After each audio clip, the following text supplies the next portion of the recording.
Hello everyone, welcome to my channel Zindagi flying.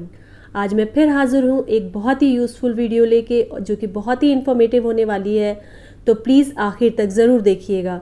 लेकिन आगे बढ़ने से पहले प्लीज़ मेरे चैनल को सब्सक्राइब कर लीजिए और बेल आइकन का बटन प्रेस करना बिल्कुल भी मत भूलिएगा, क्योंकि इसी से आपको मेरे आगे आने वाले वीडियोज़ के नोटिफिकेशंस मिलेंगे, वरना नहीं मिलेंगे। ठीक है, चलिए स्टार्ट करते हैं कि मेरा व्लॉग आज का किस बारे में है और क्या है। मेरे ब्लॉग का टाइटल है क्या औरतें बेवकूफ़ होती हैं। तो मैं ये नहीं कहूँगी कि सारी औरतें बेवकूफ़ होती हैं, लेकिन पर्सनली मैं बहुत बेवकूफ़ बनी हूँ, इसीलिए मैंने ये टाइटल रखा हुआ है ताकि आप इस पर अट्रैक्ट हो और जाने कि मैं कैसे बेवकूफ़ बनी और आप उससे बेवकूफ़ ना बने। तो मेरा ये ब्लॉग है सोना ख़रीदने के लिए। जो औरतें होती हैं उनके पास जब भी पैसा होता है तो वो सबसे सेफ़ साइड जो इन्वेस्टमेंट मानती हैं वो ये है कि वो सोना ख़रीदेंगी, ताकि फ्यूचर में वो उसका रीयूज़ कर सकें या उसको यूटिलाइज़ कर सकें। तो क्या है, जब हम सोना ख़रीदने चाहते हैं तो हमें कुछ पॉइंट्स को ज़रूर ध्यान में रखना चाहिए, जिससे पर्सनली मैं कई बार बेवकूफ़ बनी हूँ। तो मैं अपना ब्लॉग स्टार्ट करती हूँ। तो मेरा सबसे पहला पॉइंट जो है वो है मेकिंग चार्जेस। जो पहला ठगी का शिकार आप बनती हैं वो है मेकिंग चार्जेस में। जब आप किसी दुकान पे जाती हैं तो जो ज्वेलर होता है वो जानता है कि डिसीजन मेकर जो है वो गर्ल्स ही होंगी या औरतें ही होंगी, क्योंकि उनको पसंद आ गया तो उनको लेना है, फिर वो किसी की नहीं सुनती हैं। वो एक दो आपको ज्वेलरी दिखाएंगे और आपका माइंड रीड कर लेंगे, फिर आपको वो धीरे धीरे आपको ट्रैक चेंज कर करके ले आएंगे वहाँ पे जो ज्वेलरी का मेकिंग चार्जेस हाई होंगे, उस टाइप की ज्वेलरी आपको ज़्यादा दिखाएंगे, क्योंकि उससे उन्हीं को बेनिफिट मिलता है। तो मैं ये एक पर्सनल आपको अपना शेयर कर रही हूँ कि जो मैं जिसमें ठगी का शिकार हुई थी। ठगी नहीं कहेंगे, मैं बेवकूफ़ बन गई थी अपने आप ही। उनका इंटेंशन शायद ना हो, लेकिन मैं खुद ही में बन गई। तो ये है पहली ज्वेलरी मैं आपको दिखा रही हूँ। ये मेरी है ये ज्वेलरी मैंने अपनी कज़िन की शादी थी तो बहुत ही एक्साइटेड थी, तो मुझे लेना था। मैं अपने हस्बैंड के साथ इसको लेने गई थी। तो ज्वेलर ने मुझे कई ज्वेलरी दिखाई, लेकिन मुझे इस टाइप की ज्वेलरी पसंद आ रही थी, तो उन्होंने आखिर में ये वाली ज्वेलरी दिखाई जो मुझे बहुत अच्छी लगी। ये इयरिंग का सेट है, ये दो देखिए ये है। तो ये मुझे बहुत अच्छी लगी और मैंने फिर सुनना नहीं था मुझे फिर किसी की, मैंने ले लिया इसको। और उसके बाद जब मैं घर आई तो हालांकि उन्होंने बताया था कि इसमें मेकिंग चार्जेस थोड़े हाई होंगे, क्योंकि ये टर्की डिज़ाइन है, ये है, तमाम चीज़ें उन्होंने बताई थी, लेकिन बस पसंद आ गई थी तो लेना था। उसमें जब मैं घर आई तो मैंने देखा, बाद में जब थोड़ी नॉलेज हुई तो पता चला, तो इसमें लिखा हुआ है इन्होंने पे gold earring including labour charges, लेकिन उन्होंने कहीं भी परसेंटेज का जिक्र इसमें नहीं किया है कि कितने % मेकिंग चार्जेस इन्होंने लिए हैं। यहाँ पे देखिए, ये जब मैंने ये लिया था इयरिंग तो 49,500 में 10 ग्राम 22 कैरेट मिलना था, और मेरी इयरिंग की जो वेट था वो ये था। तो उस हिसाब से अगर आप कैलकुलेट करें तो रफली मैं कैलकुलेट करके बता रही हूँ कि 35 के अराउंड कुछ आपको पैसे देने थे, 35,000 के अराउंड, लेकिन आपने दिए 41,262 बना यहाँ पे अभी इतना। जो कि जो बीच में हिडन चार्जेस हैं वो है लेबर चार्जेस, जो % उन्होंने डिस्क्लोज नहीं किया था, जो 20 से 25% के बीच बन रहा है। और उसके बाद ये देखिए इसमें इंक्लूड किया GST, और टोटल मेरा बिल बना 42,500 का। तो GST तो आपको देना ही है अगर आप पक्की रसीद ले रहे हैं, और जो कि अच्छी चीज़ भी है, ठीक है। लेकिन क्या होगा, अब कभी भी मैं जब इस इयरिंग को सेल करूँगी तो ये मेकिंग चार्जेस जो इतने हाई थे, करीब 5-6 हज़ार रुपये, वो लॉस होगा मेरा, प्लस इसमें जो भी घिसावट हुई होगी वो काटेगा। तो जितना भी हम सोचते हैं कि रख के गोल्ड रेट बढ़ जाएगा और हमें फ़ायदा मिलेगा, वो फ़ायदा हमें नहीं मिलेगा। तो गाइस, मेरी यही सलाह है कि आप कभी भी कोई गोल्ड का लेते हैं तो ऐसा ले कि जिसमें जो है मेकिंग चार्जेस इतने हाई ना हो, तभी, क्योंकि मेकिंग चार्जेस आपका प्योर नुकसान है, कुछ और नहीं है, ठीक है। अब बढ़ते हैं अपने सेकंड पॉइंट की तरफ, जो कि है मेरा प्योरिटी का मतलब ये है कि अगर कोई भी आपसे सोनार ये कहता है कि वो 24 कैरेट का आपको सोना बना के दे रहा है, ज्वेलरी बना के दे रहा है, तो वो बिल्कुल झूठ बोल रहा है, क्योंकि 24 कैरेट गोल्ड की कभी भी ज्वेलरी नहीं बन सकती, उसमें कुछ ना कुछ मिलावट होना ज़रूरी है। तो इसमें बस मैं ज़्यादा लंबा नहीं खींचूंगी, सिर्फ 2 बात बताऊंगी कि अगर वो ज्वेलरी के पीछे उनको लिखना ज़रूरी होता है, वो कोड लिखते हैं। अगर वो कोड लिखेंगे तो अगर 916 यानी 916 लिखते हैं तो दैट मीन्स वो जो आपका सोना है वो 22 कैरेट का है। अगर उसके पीछे लिखा है 750, जैसा कि ये देखिए, मैं एक ज्वेलरी आपको दिखाना चाहूँगी। रिंग है, ये मैंने ली थी। उसने बोला था कि ये 22 कैरेट की है, लेकिन मैं जब घर आई तो देखिए, दिख जाए आपको, हाथ दिख रहा है, 750 लिखा है। तो उस वक्त तो मुझे पता नहीं था कि ये 750 का मतलब क्या होता है, लेकिन मैं जब बाद में मुझे थोड़ी नॉलेज हुई, मैंने सर्च किया, तो 750 का मतलब ये होता है कि वो 18 कैरेट का है। जबकि उसने मुझसे इस फिंगर रिंग के 22 कैरेट के लिए थे, और वही मम्मी की पुरानी पुश्तैनी दुकान से, जो बहुत ऑथेंटिकेटेड पर्सन हमें लगते हैं, वही हमें ठगते हैं। ठीक है, तो और हम रसीद नहीं लेते, क्योंकि वो हमें प्रेस करते हैं कि अरे बिटिया रसीद कहाँ लोगी, जीएसटी लग जाएगा, तुम्हें पैसे पड़ जाएंगे, तुम्हारी मम्मी भी यहाँ से लेती थी, छोड़ो ये वो फलाना, 10 तरह की चीज़ें बताएंगे, जिससे आप फिर रसीद नहीं लेंगे जीएसटी देने के चक्कर में, कि आपके कुछ पैसे बच जाएंगे। लेकिन उस वक्त तो आपके पैसे बच जाएंगे, लेकिन फ्यूचर में आपको उसका कितना नुकसान होगा वो उस वक्त आप कैलकुलेट नहीं कर पाती, क्योंकि आपको तो नशा होता है कि बस मुझे नई ज्वेलरी लेनी है, अच्छा लगना है बस। तो ये मेरा हो गया दूसरा पॉइंट। तो इसका यही समअप है कि आप पक्की रसीद ज़रूर लीजिए कि आप कितने कैरेट का गोल्ड ले रही हैं। जो भी हाई मतलब बड़े ब्रांड होते हैं, वो हमेशा आपको पूरा क्लियर करके बताते हैं कि आप कितना ले रही हैं, कितना नहीं ले रही हैं। जैसे तनिष्क है, मैं तनिष्क का फेवर, मेरा कोई ये पेड प्रमोशन नहीं कर रही हूँ, लेकिन मैं एक तनिष्क की बात बता रही हूँ कि ये हमेशा क्लियर रहते हैं। आपको लगता है कि मैं बड़े ब्रांड में जाऊँगी तो ठग जाऊँगी, अरे वहाँ कहाँ जाएंगे, शोरूम के प्राइस ले लेंगे, ये है, ऐसा कुछ नहीं है। वो सब आपको बताते हैं कि ये देखिए, बिल्कुल साफ लिखा है कि मेकिंग चार्जेस कितने ले रहे हैं, कैरेट कितना है, क्वांटिटी क्या है, कितने ग्राम क्या है, सब कुछ आपको सामने है, ताकि आप सोच सकें कि आपको ये चीज़ लेनी है कि नहीं लेनी है।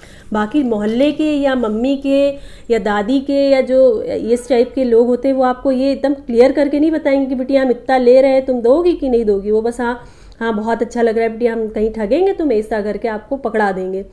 ठीक है, तो आप इस चक्कर में मत आइए। प्योरिटी चेक होगा आपका किससे, पक्की रसीद से, जीएसटी पे करके।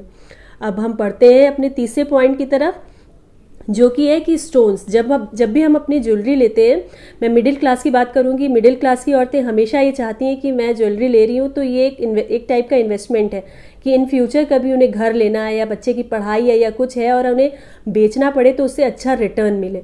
तो आप ऐसे, अगर आप अपने पहनने के लिए ले रही हैं तो आप जो भी लीजिए, लेकिन आप इन्वेस्टमेंट के नज़रिए से ले रही हैं तो प्लीज़ आप ये स्टोन्स की ज्वेलरी से ज़रूर बचिए। मैं दिखाना चाहूँगी, ये देखिए, इस टाइप की ज्वेलरी होती है, देखने में तो बहुत अच्छी लगती है, डेफिनेटली मुझे भी पर्सनली बहुत पसंद है, इसीलिए मैंने ले रखी है। लेकिन जब अगर आप अब इसे रिटर्न करना चाहेंगे, तो जब आपने इसे ख़रीदा होगा तो इसमें जितने मोती और ये सब मीना, ये सब जो, सॉरी मीना नहीं, ये स्टोन्स हैं जो रूबी उबी जो असली नहीं होते हैं, ये आपको सोने के ही भाव में मिलेंगे। लेकिन जब आप इसको बेचने जाएंगे तो उसमें कुछ नहीं मिलेगा। अच्छा खासा भैया इसके सारे मोती, ये सब भारी भारी सब काट लेगा। वो कहेगा मैं इसको सोने के रेट में तो नहीं लूँगा। ख़रीदा आपने सोने के रेट में, बेचेंगे आप कुछ नहीं, तो इसका आपको कुछ नहीं मिलना है। तो आप इससे बचिए। एक तरह का तो ये स्टोन्स होते हैं, और ये भी, इसमें भी देखिएगा, देखिए इसमें इस कड़े में लगा हुआ है, इसको मीना कहते हैं।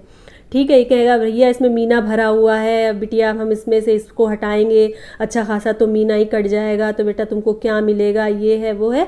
ऐसे करके आपको टोटल, कहने का मतलब ये है कि स्टोन्स की ज्वेलरी जो होती है वो हमेशा घाटे में ही जाती है। तो आप अगर इन्वेस्टमेंट के लिहाज से ले रहे हैं तो आपको ज़रूर प्योर गोल्ड की तरफ, यानी प्योर गोल्ड के मतलब 22 कैरेट जिसमें स्टोन्स वगैरह ना लगे हों, उसकी तरफ जाना चाहिए।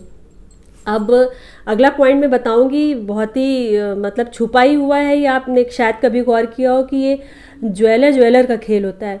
आपका एक पेट जिसको कहते हैं, एक आपका फेवरेट ज्वेलर बन जाता है, चाहे वो आपकी मम्मी के जाने वाली दुकान हो या मेरे मतलब मोहल्ले के पास की किसी की भी, अंकल की, फलाना की। तो आप अगर वहाँ उनके यहाँ से आप ज्वेलरी कोई ख़रीदते हैं और उन्हीं के यहाँ बेचते हैं, तब तो उनको पता है कि आपने उनको क्या पकड़ाया था, उस ज्वेलर को पता है कि उसने आपको किस तरह ठगा था। आपको उसने 22 कैरेट कह के 18 कैरेट पकड़ाया था। जब वो लौटाएंगे आप, तो वो किसी भी तरह करके अगली ज्वेलरी में मेकिंग चार्जेस लगा के या कुछ भी करा के आपको फ़ायदा ले ही लेगा, और आपको पता भी नहीं चलेगा। यहाँ खेल तब शुरू होता है जब आप ज्वेलर ए का सोना लेके ज्वेलर बी के पास पहुँचती हैं। तब ज्वेलर बी आपको बताता है कि ज्वेलर ए ने आपको कितना ठगा था और क्या ठगा था, और फिर वो भी दूसरी तरह की गणित बता के आपको ठगेगा कि नहीं बिटिया इसमें तो मिलावट थी, आपने कहाँ से ले लिया, और इसमें तो इतना था, इतने था, अब आप मेरे यहाँ से लीजिए, अब आप आ गए ज्वेलर बी की गिरफ्त में। तो कहने का मतलब ये कि ये ज्वेलर ए बी के गिरफ्त में मत आइए बिना जीएसटी पे किए हुए और बिना रसीद लिए हुए। आप एक अच्छी शॉप पे जाइए जहाँ पे आप जीएसटी पे कर रही हो और हर चीज़ आपको रसीद में लिखी हो कि हाँ इतना कैरेट है, इतनी प्योरिटी है और इतना जीएसटी है, इतना मेकिंग चार्जेस हैं, ताकि आपको अपना फ्यूचर कैलकुलेट कर सकें कि हम इसको सेल आउट करेंगे तो हमें कितना फ़ायदा होगा। ठीक है, अब अगला है जो पॉइंट है वो ये है कि इमोशनल अटैचमेंट को ज्वेलरी से, हमारी पुश्तैनी ज्वेलरी जिसको कहते हैं, वो हम बेचते हैं जिससे हमें इमोशनल अटैचमेंट होता है, लेकिन हमें बेचना पड़ जाता है। ऐसा बुरा वक्त किसी देख के नहीं आता है, लेकिन ये होता है कभी आप पुरानी ज्वेलरी बेच के नया लेना चाहते हैं या तो उसको बेच देना चाहते हैं, तो उसमें यही होगा। मैं तो यही कहूँगी कि पुरानी ज्वेलरी कभी भी ऐसे मत बेचिए। पुरानी ज्वेलरी बेच के नई ज्वेलरी तो उसी शॉप से बिल्कुल भी मत लीजिए, क्योंकि क्या होगा, वो पुरानी ज्वेलरी जो पुश्तैनी है वो तो पहले का सोना अच्छा ही होता था। ज्वेलर क्या करेगा, वो बताएगा, वो ले लेगा उसको 18 कैरेट में, जबकि वो होगा 22 कैरेट। यहाँ नुकसान आपको कैरेट्स का हुआ, प्लस वो स्टोन घटाएगा उसका नुकसान हुआ, प्लस घिसावट घटाएगा उसका नुकसान हुआ, प्लस आप उसके यहाँ से ज्वेलरी अगर दूसरी ले रही हैं तो आप समझिए फिर वो 18 कैरेट देगा 22 कैरेट दे के कह के कि हम 22 कैरेट दे रहे हैं, फिर उसका एक प्रॉफिट हुआ, फिर उसने मेकिंग चार्जेस लिए आपसे, फिर उसका एक प्रॉफिट हुआ। तो ये एक समझ लीजिए एक पूरा खेल है जो वो करता है। तो आपको बहुत ही विजिलेंट रहना है कि आप इस खेल में नहीं फंसें। जहाँ तक हो सके पुरानी ज्वेलरी को सेल आउट करके नई ज्वेलरी मत लीजिए, पैसे जमा करिए और डायरेक्ट 22 कैरेट जीएसटी पे करके लीजिए। ठीक है, अगला है जो बहुत ही हंसी वाला एक वो है कि अक्सर मैंने मम्मी को कहते हुए सुना है कि ना जो है देखो फलाना के यहाँ गए थे, नाम नहीं लूँगी इस ज्वेलर का क्योंकि बहुत फेवरेट है, मेरी मम्मी भी खफा हो जाएंगी, तो वो उन्होंने फ्री में मेरा ये देखो सोना साफ़ कर दिया। ये हमको मेरे भाई की शादी थी तो मम्मी ने एक दो अपनी भी ज्वेलरी दी थी, तो उन्होंने कहा कि देखो मैंने फ्री में ये सोना इनका वॉश कर दिया है, उन्होंने मेरा फ्री में कर दिया।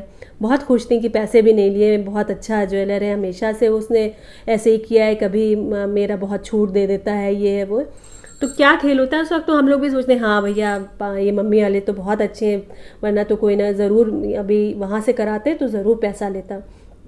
तो भैया इनका धुलाई में फ़ायदा इन्हीं का है। ये क्या करते हैं कि आपसे कहते हैं कि हम धुलवा लें, फ्री में धुलवाएंगे, भैया आप हमारी रेगुलर कस्टमर है। इससे आप वो जो है आपकी गुड बुक में भी आ जाते हैं। और होता क्या है कि वो ये जो ज्वेलरी होती है वो एक तरह के एसिड में धोते हैं, जिससे कि गोल्ड के कुछ पार्टिकल उस एसिड में गिरते जाते हैं लेकिन मेल्ट नहीं होते हैं। तो अगर उन्होंने 100 लोगों की भी गुड बुक में आने के लिए फ्री में धो दिया किसी का सोना, तो वो पार्टिकल जमा हो के महीने भर में उनका 80-90 हज़ार तो बन ही जाता है। तो भैया ये धुलाई के खेल में मत पड़िए। तमाम तरकीबें घर में हैं जिसको आप अपना सोना साफ़ कर सकते हैं और चमका सकते हैं। अगर आपको चाहिए कि इस तरह का भी वीडियो मैं बनाऊं कि घर में आप चमचमाता हुआ सोना पुरानी ज्वेलरी को बिल्कुल नया कर दें, तो वो भी मैं उस पर रिसर्च करके पर्सनल एक्सपीरियंस करके आपको शेयर करूंगी वीडियो। आप कमेंट्स करके ज़रूर बताइए अगर आपको इस तरह का भी कोई वीडियो चाहिए, तो मैं श्योरली, लेकिन पहले मैं खुद एक्सपीरियंस करूंगी कि किस चीज़ से क्या होता है, किससे आपका नुकसान ना हो। मैं पूरी कोशिश करूंगी कि मैं हर चीज़ अपनी पर्सनल एक्सपीरियंस से बताऊं। मेरे इस व्लॉग में अगर कोई गलती हो गई हो तो please I am very sorry. मैं किसी को हर्ट नहीं करना चाहती हूँ, किसी ब्रांड को भी, और कुछ भी नहीं, लेकिन बस मैं अवेयर करना चाहती हूँ कि जो मेरे साथ हुआ है वो किसी के साथ और ना हो। और प्लीज़ मेरे इस चैनल को फिर से मैं कहूँगी सब्सक्राइब कर लीजिए और बेल आइकन का बटन प्रेस करना बिल्कुल भी मत भूलिएगा, क्योंकि इससे मेरे आने वाले वीडियोज़ के नोटिफिकेशंस आप तक आएंगे। तो ज़िंदगी लाइफ चैनल, अब मैं ये व्लॉग यहीं पे ख़त्म करती हूँ। आई होप कि मेरा ये व्लॉग आपके लिए बहुत ही इन्फॉर्मेटिव और यूज़फुल रहा होगा। Thank you.